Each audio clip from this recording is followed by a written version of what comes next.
Bueno, todos los fondos de pensiones anotan pérdidas durante el mes de agosto, mientras que los más conservadores acumulan retrocesos incluso hasta los primeros 8 meses del año.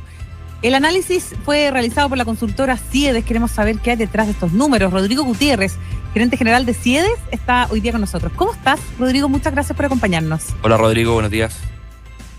Hola, Cata, buenos días. Pato, ¿qué tal? ¿Cómo están? Gracias por acompañarnos. CIEDES, hay que decir, es una corporación dependiente de la Cámara Chilena de la Construcción, que se creó con la idea de contribuir al desarrollo de la seguridad social en Chile. Por lo tanto, hacen esta medición mensual y van monitoreando cómo están los ahorros previsionales de los chilenos precisamente en función de los multifondos, ¿no? Bueno, ¿qué ha pasado con los multifondos durante este año, particularmente, Rodrigo Gutiérrez? ¿Cómo van esos números? Bueno, la verdad es que durante este año los resultados son mixtos, como se dice. Los fondos de mayor riesgo acumulan resultados positivos. El fondo A acumula una rentabilidad del 4,3%, el fondo B una del 3,05%, y de ahí hacia abajo. La verdad es que el fondo C tiene un resultado marginalmente cero negativo, y el fondo D menos 3, y el fondo E menos 4,59. Entonces, ¿Porcentaje está en el UF? ¿Son rentabilidades reales? son rentabilidades reales, eso es. ¿Qué es lo que ha pasado? Porque uno ve las rentabilidades de las bolsas afuera, incluso también de la local, salvo, quitando agosto, que fue malo en todos lados. ¿Por qué no hemos podido como capitalizar esas ganancias, sobre todo en los fondos menos conservadores, los más riesgosos? Sí, la verdad es que hemos sí enfrentado bastante volatilidad. Ustedes mejor que nadie lo saben. Los índices internacionales han ido a la alza, han ido a la baja. El dólar hemos visto también altas fluctuaciones durante este último tiempo, particularmente el año pasado, el año antepasado, y la verdad es que los mercados han enfrentado tiempos excepcionales, yo diría, desde el estallido, luego en Chile particularmente, y luego con la pandemia, la guerra en Ucrania, los distintos elementos que han incorporado incertidumbre a nivel local, como fue el proceso constituyente, las elecciones presidenciales, todo lo que significó los retiros de fondos provisionales, también las ayudas del gobierno, etcétera, han generado una serie de impactos en los mercados que se han traducido, por lo tanto, en comportamientos bastante extraordinarios también en los multifondos. Eso es lo primero. Luego, lo que ha ocurrido durante este año en particular es que los multifondos, como sabemos, los de más conservadores, que invierten principalmente en instrumentos de renta fija a nivel local, se han visto afectados por alzas en las tasas de interés de largo plazo donde están invertidos estos fondos. Entonces, eso es lo que explica un poco esto que, en definitiva, lleva al fondo E a una rentabilidad anual acumulada hasta la fecha del menos 4,5%. Pero yo siguiendo con la pregunta de la Cata, Rodrigo, mira, cuando miramos los resultados de los principales índices en el mundo, han sido bastante buenos. Es verdad que la renta fija ha sufrido, pero las acciones han sido bastante buenas con todos los vaivenes, ¿eh? O sea, al cierre de ayer, el IPSA ha subido un 12,4%. El S&P en dólares 16%, o sea, en pesos como 20%. Europa ha subido un 11%, en pesos como 15%. Japón ha subido un 30% en pesos. Entonces uno dice, yo entiendo que pueden haber perdido un poquito de plata por la parte que tienen en renta fija, ¿eh? Pero uno esperaría rentabilidades de 2 dígitos para los fondos más riesgosos, no 4%, yo esperaría más de 10%. ¿Tú has visto, aparte de todas las explicaciones de mercado, has visto alguna razón que explique este aparente mal desempeño de los fondos de pensiones, los más arriesgados? Sí, bueno, tú comentas ahora respecto de los fondos de mayor riesgo, y efectivamente los fondos A y B tienen rentabilidades acumuladas en el año positivas.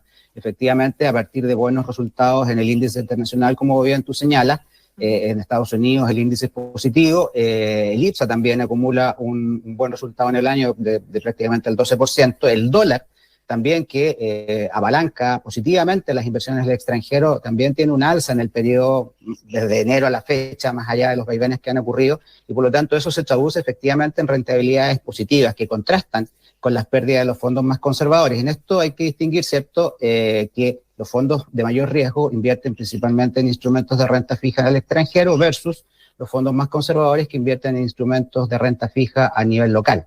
Si entiendo tu pregunta, tú más bien quieres indagar en por qué no se dan mejores resultados en los fondos. Porque tú mencionaste un 4, ¿cuánto había rentado en el año el fondo A? ¿Un 4 más o menos? 4,32% a la fecha.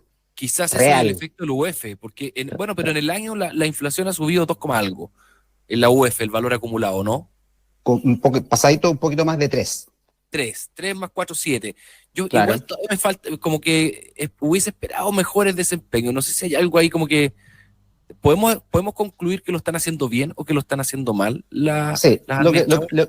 lo que ocurre es que habría que mirar bien, en definitiva, dónde están invertidos los fondos, porque la verdad es que uno tiende a mirar como referencia general el índice mundial, pero la verdad es que, por ejemplo, el fondo A está invertido en buena parte en Estados Unidos, pero también en China. Y ahí entiendo que los resultados no han sido tan favorables. Entonces, Mucho en emergente, eso es definitiva, cierto, ¿eh? ¿perdón?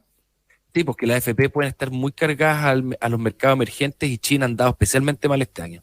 Así es. Entonces, lo que ocurre ahí es que, en definitiva, quizás habría que buscar mejores predictores en torno a los índices internacionales respecto a los cuales uno hace seguimiento, y particularmente habría que decir de que las inversiones de los fondos de mayor riesgo están principalmente en Estados Unidos y en China, ¿ya? Sí. Y en China no ha tenido buenos resultados y por lo tanto quizás eso es lo que está explicando este resultado ponderado inferior a este benchmark internacional al cual tú haces referencia.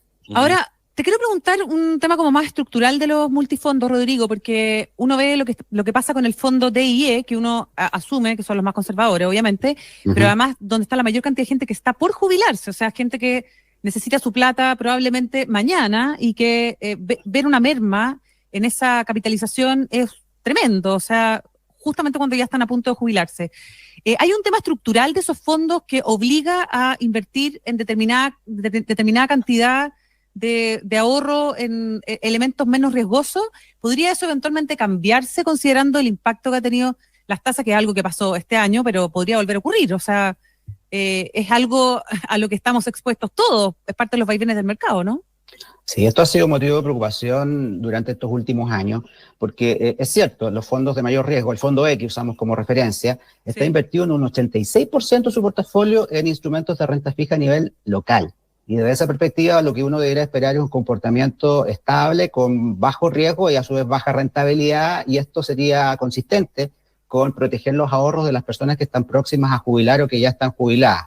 Desde esa perspectiva, lo que hemos visto durante estos últimos años es un comportamiento absolutamente anómalo, absolutamente contraintuitivo, absolutamente excepcional, pero que también responde a tiempos excepcionales. Entonces, efectivamente, cabe hacerse la reflexión si respecto de la estructura hoy día de cómo están invertidos estos fondos son los que mejor se adecúan a las necesidades de, como tú dices, del momento próximo a la jubilación. Exacto, pero si uno hace cuestionar en la gestión de riesgo y preguntar, ¿no es cierto?, en la AFP cuáles son las decisiones que tomas, pero si el fondo tiene una estructura determinada y obliga a invertir determinada cantidad en elementos de bajo riesgo, como en este caso, que han tenido un pésimo comportamiento durante este año, o sea, yo me hago un fondo F, Cata, claro, que se ha hablado, o sea, un fondo que sea caja. O si es que efectivamente se pueden hacer cambios que pueda eventualmente el afiliado tomar, o sea, tomar esa decisión, ¿no es cierto?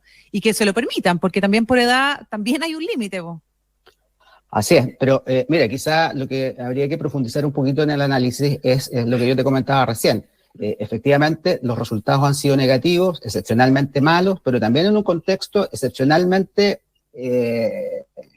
raro, digamos. Lo que vivimos en los últimos años, desde el estallido social, luego con la pandemia, luego con los retiros de fondos previsionales que inyectaron una cantidad importante de dinero a la economía, más las ayudas del gobierno, generaron presiones inflacionarias post pandemia también, efectos todos sumados que generaron un efecto inflacionario que obligó a alzas en las tasas de interés. Y desde esa perspectiva, estos fondos resultaron excepcionalmente castigados por pérdidas de capital. Y desde esa perspectiva, lo que ocurrió ahí fue una pérdida, recordemos, durante el año 2021, que al mes de octubre de ese año acumulaba una pérdida del 20%. Imagínense, esto absolutamente esperado por nadie. Eso se revirtió, afortunadamente, hacia finales del 2021. El fondo E terminó con una pérdida del menos 13%, pero ya el 2022 tuvo un resultado positivo del 7,8%. Entonces, la invitación y que no puedo dejar pasar la oportunidad de señalar, es que en general los ahorros previsionales siguen una lógica de largo plazo, y desde esa perspectiva, si bien es importante estar monitoreando lo que pasa con las rentabilidades en el corto plazo, esto hay que evaluarlo en el largo plazo. Y la verdad es que en el promedio histórico, en la serie histórica del sistema de multifondos, durante estos últimos 20 años, el fondo E tiene un promedio de rentabilidad anual real del 3%. Entonces, hay que dar una señal de tranquilidad también a la gente desde el punto de vista de que estas pérdidas se recuperan en el largo plazo. Sí, pero Rodrigo, la gente que está por jubilar no la va a recuperar. Así es, así es. Y por eso entonces que, como dice Pato, también se ha planteado por parte de algunos incorporar un fondo ha sido alguna de las propuestas que se ha planteado, que en realidad tendría que ser un fondo derechamente caja, no más conservador, porque eventualmente un fondo que esté todavía más expuesto a renta fija, más allá de este 85% que tiene el fondo eventualmente podría haber agudizado sus pérdidas aún más. ahora conversamos con Rodrigo Gutiérrez, gerente general de CIEDES. Quería preguntarte por la revelación que hace Osvaldo Macías, superintendente de pensiones, en el Chile Day de Londres el día de ayer, donde dice que están solicitándole al Banco Central aumentar los límites para que los fondos inviertan en activos alternativos. ¿Te gusta la idea? ¿Cómo podría impactar eso, la rentabilidad de las pensiones? Sí, esto es una cuestión que viene discutiéndose ya hace bastante tiempo, y esto en presencia de el reconocimiento de la importancia de la rentabilidad como uno de los factores que permite aumentar el nivel de ahorro, los saldos de las personas para a su vez aumentar el monto de sus pensiones futuras. Y cuando uno hace el análisis de las rentabilidades en el largo plazo, como invitaba yo a hacer recién, lo que uno observa es que la rentabilidad promedio anual acumulada de los multifondos en realidad viene cayendo. Y por lo tanto, cuando hace algunos años uno decía que del saldo de las personas el 70% correspondía a rentabilidad y el 8% al monto efectivamente ahorrado a través de las cotizaciones, la verdad es que esa proporción se viene equilibrando en la medida, y se va a seguir equilibrando en la medida que las rentabilidades vengan cayendo. Y de ahí que la importancia de poder entonces hacer cambios, ajustes a los regímenes de inversiones, claro, para efectos de poder permitir a los fondos de pensiones mejorar su rentabilidad. Y una forma de hacerlo es a través de aumentar los límites que hoy día existen para la inversión de activos alternativos. Hoy día la ley permite un rango entre un 5 y un 20%, pero que está sujeto a una autorización del Banco Central, que en este caso está situando el máximo en un 13% para el fondo de mayor riesgo, que es el fondo A. Entonces, lo que se está planteando aquí es la posibilidad de ampliar el espectro de instrumentos correspondientes a activos alternativos en la perspectiva de poder levantar estas rentabilidades que han venido cayendo en los últimos años. Rodrigo Gutiérrez, ¿tienes alguna otra idea de cómo podemos mejorar las rentabilidades? Porque es un hecho de que hay hartas cosas que han pasado con el sistema de pensiones desde que se diseñó hasta ahora. La gente vive más, pero también los mercados rinden menos. Y la combinación de ambas cosas es bien fatal, es un cóctel bien malo. Tienes que financiar por más tiempo las pensiones y los mercados te ayudan, las rentabilidades te ayudan menos. ¿Qué más podemos hacer para que los fondos de pensiones renten más, Rodrigo? Sí, es un desafío, efectivamente. Se discute en torno a la reforma de pensiones, la necesidad de mejorar las pensiones, pero la verdad es que respecto del régimen de inversiones se discute no es que no se discuta, pero se ha discutido con menos prioridad por parte del mundo político. Hay otro aspecto que yo creo que puede ser importante de poder desarrollar, que tiene que ver con favorecer las inversiones de largo plazo. Los multifondos han estado expuestos producto de los traspasos que hacen las personas de un fondo a otro, y probablemente las administradoras de fondos se han visto enfrentados al desafío de tener que tener portfolios que sean más líquidos para responder o estar en condiciones de responder a estos traspasos. Esto se manifestó con mucha fuerza durante el año 2020, cuando el número de traspasos aumentó en niveles históricos y que incluso generó impactos en los mercados financieros. Eso llevó al regulador a tener que agregar restricciones para la existencia de estos agentes de mercado que proponían estos cambios que eran bastante radicales porque obligaban a las personas o sugerían a las personas a ir del fondo de mayor riesgo al fondo más conservador y viceversa, y eso obligaba a generar portafolios que probablemente fueran más líquidos y por lo tanto sacrificaran rentabilidad en el largo plazo. Sin embargo, hoy día, si bien esos agentes hoy día no existen, y por lo tanto el número de traspasos se ha reducido de manera significativa, incluso a niveles prepandemia, igualmente existe la posibilidad de las personas de elegir entre estos multifondos.